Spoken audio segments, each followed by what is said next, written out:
മിഷ്യപ്രിയയുടെ മോചനത്തിനായി വീണ്ടും ഗവർണറെ കണ്ട് ചാണ്ടി ഉമ്മൻ MLA. മോചനത്തിൽ ഇടപെടൽ ആവശ്യപ്പെട്ടാണ് കൂടിക്കാഴ്ച നടന്നത്. റീനു ശ്രീധർ തിരുവനന്തപുരത്ത് നിന്ന് വിവരങ്ങൾ നൽകും. റീനു, പെട്ടെന്നൊരു കൂടിക്കാഴ്ചയുടെ പശ്ചാത്തലം എന്താണ്? ഇങ്ങനെ ചർച്ചകളൊക്കെ ഈ വിഷയത്തിൽ ഔപചാരികമായും അനൗപചാരികമായും പുരോഗമിക്കുന്നുണ്ട് എന്നാണ് നമ്മൾ മനസ്സിലാക്കുന്നത്. എന്തായിരുന്നു ഈ കൂടിക്കാഴ്ച, പെട്ടെന്നുള്ള കൂടിക്കാഴ്ചയുടെ ലക്ഷ്യം?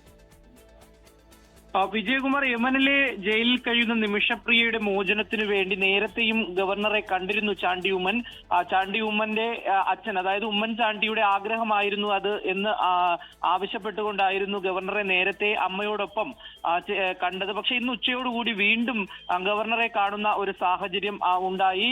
ഈ ജയിലിൽ കഴിയുന്ന നിമിഷപ്രിയയുടെ മോചനത്തിന് കേന്ദ്ര സഹായം അഭ്യർത്ഥിച്ചുകൊണ്ടാണ്, ഗവർണർ ഇടപെടണമെന്ന് ആവശ്യപ്പെട്ടുകൊണ്ട് തന്നെയാണ് ഇന്ന് വീണ്ടും കൂടിക്കാഴ്ച നടത്തിയത് എന്നുള്ളതാണ് നമുക്ക് ലഭിക്കുന്ന വിവരം. അദ്ദേഹവുമായി നമ്മൾ സംസാരിക്കുമ്പോഴും നിരവധി ചർച്ചകൾ നടന്നു. അതെന്താണെന്ന് പുറത്തു പറയാൻ സാധിക്കില്ല. എന്തായാലും നിമിഷപ്രിയയുടെ മോചനത്തിന് വേണ്ടിയിട്ടുള്ള ഒരു വേഗതയിലുള്ള ഒരു ഇടപെടൽ നടത്തണമെന്ന ആവശ്യം മുന്നോട്ട് വെച്ചു എന്ന് തന്നെയാണ് ചാണ്ടി ഉമ്മൻ പറഞ്ഞത്. നമുക്കറിയാം, നേരത്തെ കാന്തപുരം AP അബൂബക്കർ മുസ്ലിയാരെ ഉൾപ്പെടെ നേരിട്ട് ചാണ്ടി ഉമ്മൻ കാണുന്ന ഒരു സാഹചര്യം ഉണ്ടായിരുന്നു ഈ വിഷയവുമായി ബന്ധപ്പെട്ടുകൊണ്ട്. എന്തായാലും നിമിഷപ്രിയയുടെ മോചനം വേഗത്തിലാക്കണമെന്ന ആവശ്യം തന്നെയാണ് ഇന്നത്തെ കൂടിക്കാഴ്ചയിലും ചർച്ചയായി ഉയർന്നു വന്നത്. വിജയകുമാർ. യെസ്, റീനു ശ്രീധറാണ് വിവരങ്ങൾ നൽകിയത്. ചാണ്ടി ഉമ്മൻ MLA വീണ്ടും ഗവർണറെ കണ്ടിന്ന് ഉച്ചയ്ക്കായിരുന്നു ഈ ചർച്ച നടന്നത്. അതിന്റെ വിശദാംശങ്ങൾ ഈ ഘട്ടത്തിൽ വെളിപ്പെടുത്തുന്നില്ല എന്നാണ് ചാണ്ടി ഉമ്മൻ പ്രതികരിച്ചത്.